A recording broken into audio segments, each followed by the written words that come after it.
உடற்பயிற்சி இல்லாம துடக்க, இடுப்பு, வயிறு இங்க எல்லாம் நிறைய ஃபேட் டெபாசிட் ஆகும். இதுவும் வெளியில தள்ளுறதுக்கு ஒரு டானிக் நமக்கு வீட்டிலேயே செய்யலாம். டானிக் வந்துட்டு நம்ம வயர்ல, தொடை, இடுப்பு இங்க எல்லாம் டெபாசிட் ஆன கொழுப்பு வெளியில தள்ளுறதுக்கு ஹெல்ப் பண்ணும். இதுக்கு தேவையானது இஞ்சி பேஸ்ட் ஆக்குனது.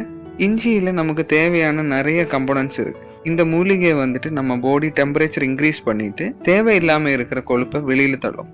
நமக்கு தேவையான அளவுக்கு கொழுப்பை கண்ட்ரோல் பண்ணவும் செய்யும். இஞ்சி நேச்சுரலாவே நம்ம பசி ரெடியூஸ் பண்றதுக்கு ஹெல்ப் பண்ணும். அது நம்ம சாப்பாடோட கேப்பை இன்க்ரீஸ் பண்ணும். அப்படின்னாக்க மத்தியானம் சாப்பிட்டா நைட்டு சாப்பிட்ற வரைக்கும் இருக்கிற டைம் இருக்கு, அது வந்துட்டு நமக்கு அது வரைக்கும் பசி எடுக்காம இருக்கிறதுக்கு இஞ்சி ஹெல்ப் பண்ணும். அதை விட்ட இலவங்கப்பட்டை, இது வந்துட்டு அடி வயிற்றுல இருக்கிற கொழுப்பை வெளியில தள்ளுறதுக்கு ஹெல்ப் பண்ணும். இது வந்துட்டு பசி எடுக்கிற டைம் இன்க்ரீஸ் பண்ணும்.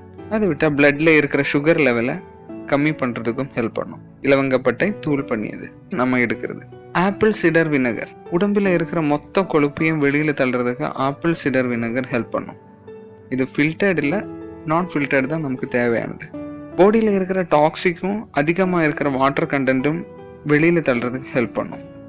அது விட்டா தூள் மிளகு, பெப்பர்னு சொல்லும். பெப்பரின்ற ஒரு கடகம் இதுல இருக்கு.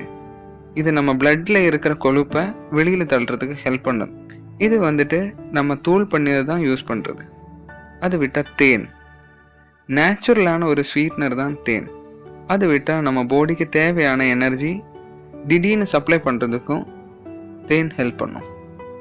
பாடியில இருக்கிற அதிக கொழுப்பை வெளியில தள்ளுறதுக்கும், அது விட்டா கொழுப்பை வெளியில தள்ளுற ஃபார்முக்கு சேஞ்ச் பண்றதும் தேன் ஹெல்ப் பண்ணும். இனி எப்படி இந்த டானிக் தயாரிக்குதுன்னு சொல்றேன்.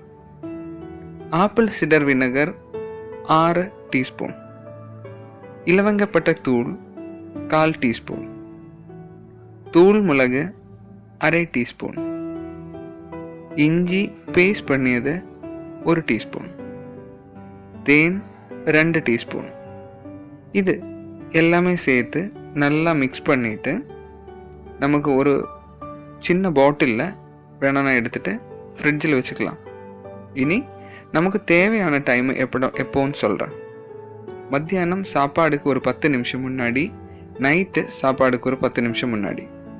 அப்போ வந்துட்டு இதில் இருந்து 1 ஸ்பூன் எடுத்து 1 கிளாஸ் தண்ணியில் நல்லா மிக்ஸ் பண்ணிட்டு நம்ம குடிக்கலாம். இந்த மாதிரி ஒரு 10 நாள் செஞ்சாலே உங்களுக்கு அதோட ரிசல்ட் கண்டிப்பாக தெரியும். இது ஒரு 4-5 நாளுக்கு மட்டும்தான் நீங்கள் செஞ்சு வைக்கணும். அது அதிகமாக செய்யக்கூடாது. கண்டிப்பாக யூஸ் ஆகும். தேங்க்யூ ஃபார் வாட்சிங் திஸ் வீடியோ.